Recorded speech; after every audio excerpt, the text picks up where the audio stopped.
UP विधानसभा चुनाव 2022 काफी दिलचस्प होने वाला है, क्योंकि माना जा रहा है कि इस बार के चुनाव में छोटे दल बड़ा खेल खेल सकते हैं।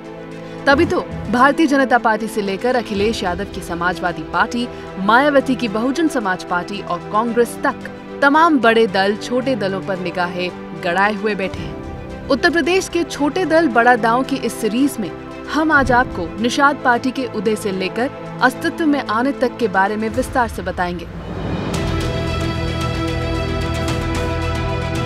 करीब 8 साल पहले 2013 में निषाद पार्टी अस्तित्व में आई। निषाद पार्टी बनाने वाले संजय निषाद कभी गोरखपुर में अपनी इलेक्ट्रो होम्योपैथी की क्लिनिक चलाते थे। निषाद पार्टी बीजेपी के साथ गठबंधन में आगामी 2022 चुनाव में दमखम दिखाती नजर आएगी।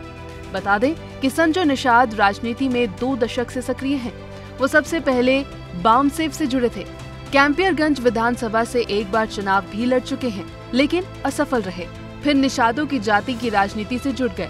साल 2008 में all India backward and minority welfare mission और शक्ति मुक्ति महासंग्राम नाम के 2 संगठन बनाए। निषाद पार्टी से पहले राष्ट्रीय निषाद एकता परिषद बनाई गई थी। निषादों को पूर्वी यूपी में बड़ा वोट बैंक माना जाता है। निषादों को राजनीतिक और सामाजिक रूप से उपेक्षित जाति माना जाता है और इनको पूर्व मंत्री जमुना निषाद ने बड़ी पहचान दी थी।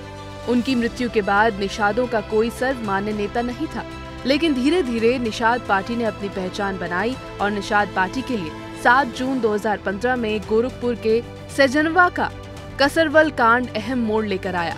निषादों को अनुसूचित जाति में शामिल करने की मांग को रेलवे ट्रैक जाम कर आंदोलन किया गया। आंदोलन उग्र होने पर पुलिस की फायरिंग में एक युवक की मौत हो गई। इसी कसरवाल कांड को लेकर निषाद पार्टी के अध्यक्ष डॉक्टर संजय निषाद और उनके समर्थकों पर केस दर्ज हुआ। 35 लोगों की गिरफ्तारी हुई। इस कांड के बाद डॉक्टर संजय निषाद निषादों के बड़े नेता के तौर पर उभरे। बता दें कि निषाद पार्टी ने 2017 के विधानसभा चुनाव में पहली बार चुनाव लड़ा। पीस पार्टी से हाथ मिलाकर निषाद पार्टी ने 60 सीट्स पर चुनाव लड़ा। हालांकि निषाद पार्टी को जीत सिर्फ ज्ञानपुर सीट पर ही मिली। 2017 के गोरखपुर लोकसभा उपचुनाव में समाजवादी पार्टी ने निषाद पार्टी से गठबंधन किया। ये सीट सूबे के मुख्यमंत्री योगी आदित्यनाथ के इस्तीफा देने के बाद रिक्त पड़ी थी। इस सीट से निषाद पार्टी के राष्ट्रीय अध्यक्ष डॉक्टर संजय निषाद के बेटे प्रवीण निषाद ने सपा के टिकट पर चुनाव लड़ा। करीब 4 दशक बाद गोरखपुर सीट निषाद पार्टी की मदद से पहली बार सपा के खाते में गई। सीएम योगी के गढ़ में चुनाव जीतकर प्रवीण निषाद ने सियासी विश्लेषकों को चौंका दिया था। इस ऐतिहासिक जीत के बाद से निषाद पार्टी और उसके मुखिया संजय निषाद का कद और बढ़ गया। हालांकि लोकसभा चुनाव से ठीक पहले प्रवीण बीजेपी में शामिल हो गए। प्रवीण निषाद वर्तमान में संत कबीर नगर लोकसभा सीट से बीजेपी सांसद हैं। पूर्वी यूपी में गंगा किनारे निषाद समुदाय की अच्छी खासी आबादी है। निषाद पार्टी का निषादों के अलावा केवट, मल्ला, बेलदार और बिंद बिरादरियों में अच्छा खासा असर माना जाता है।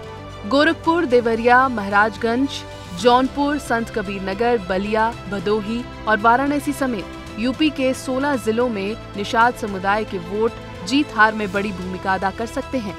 संजय निषाद ये दावा करते हैं कि यूपी की 100 से अधिक विधानसभा सीटों पर निषादों का वोट जिताने और हराने की ताकत रखता है। शायद यही वजह है कि तभी यूपी चुनाव 2022 को लेकर बीजेपी के लिए निषाद पार्टी कहीं न कहीं आंखों का तारा बनती दिख रही है।